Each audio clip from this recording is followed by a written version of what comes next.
Margaret Froese, Nancy and Jake Friesen, John and Lisa Froese, Helena and Ben Friesen, Agatha and Ben Thiessen, Anna and Henry Lowen, Peter and Mary Froese, Mary and Menno Cornelsen, Margaret and John Braun, and Lisa and Pete Redekop. He is also survived by brothers Peter, John, Cornelius, David, a sister Helen, 27 grandchildren, 24 great-grandchildren, and a number of nieces and nephews.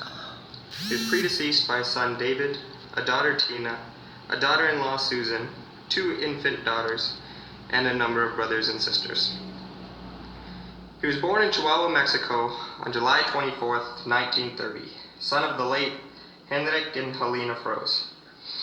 He grew up on a farm in Manitoba Colony until he was 12, and then moved to Campo 38 and a half.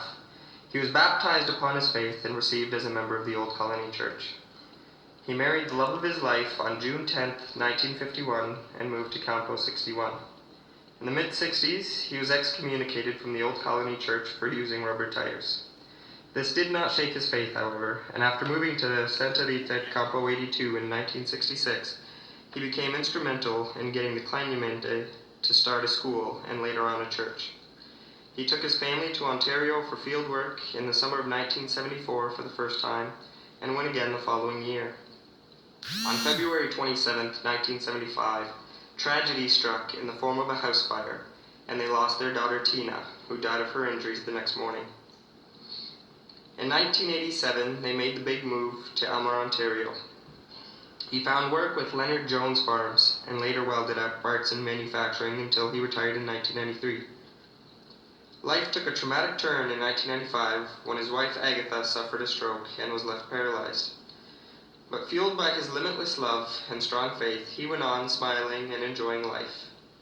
Tragedy would strike twice more when he suddenly lost his daughter-in-law Susan to a heart attack in November of 2001 and his youngest child David to cancer in April of 2002.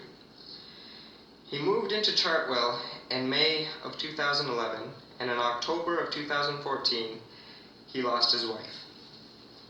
Now he joins those whom he lost in paradise.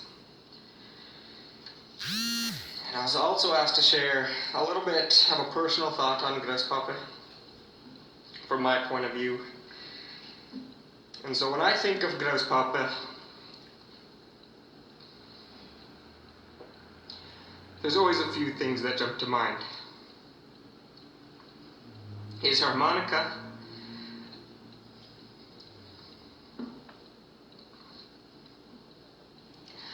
I wasn't blessed with his musical talents, and I've always admired his harmonica skills. He always played with such passion, you could tell he really enjoyed it.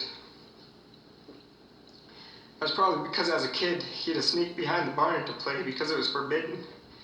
And now he got to play with his kids and his grandkids.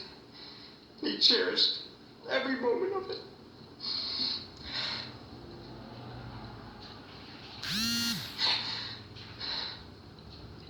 His handshake. Grasspapa always gave the best handshakes. Nice firm grip with a good knock or a hello.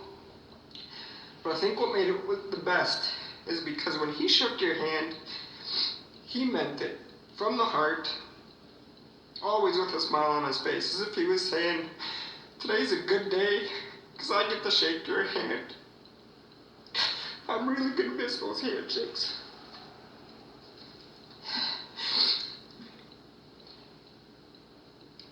His marriage.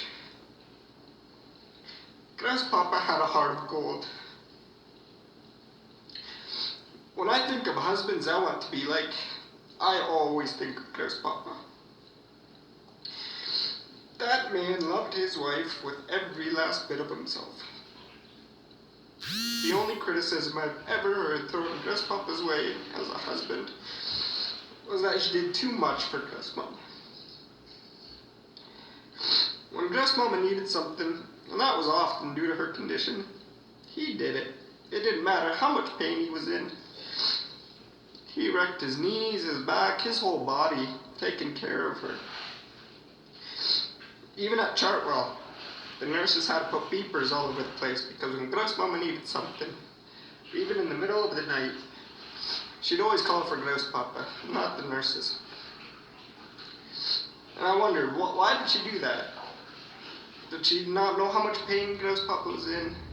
Was she just being stubborn and didn't want help from the nurses? But I've come to this conclusion. The reason she called for Grouse Papa was because she knew, without a doubt, that he'd come. He always did. And it was always lovingly and without complaint.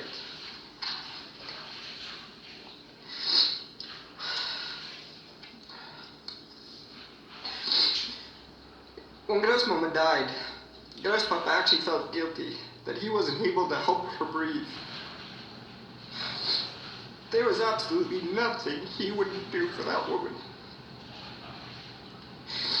There's a joke that there's only two sure things in life, death and taxes. Grouse Mama had three sure things. She had death, she had taxes, and she had Grouse Papa. The Bible in Ephesians chapter 5 tells us husbands that we are to love our wives like Christ loved the church, and that Christ gave up his life for the church. Grouse Papa did that. Day after day, night after night, he gave his life for his wife. And I think of the times when Susie was pregnant, it was late at night, and she'd get a craving for French fries or something from Timmy's, and I'd say to her, honey, it's late, I'm in my pajamas, are you sure you can't last till tomorrow? Grouse Papa would have just put on slippers and walked to Timmy's in the rain. His love didn't have any limits or excuses or hesitations.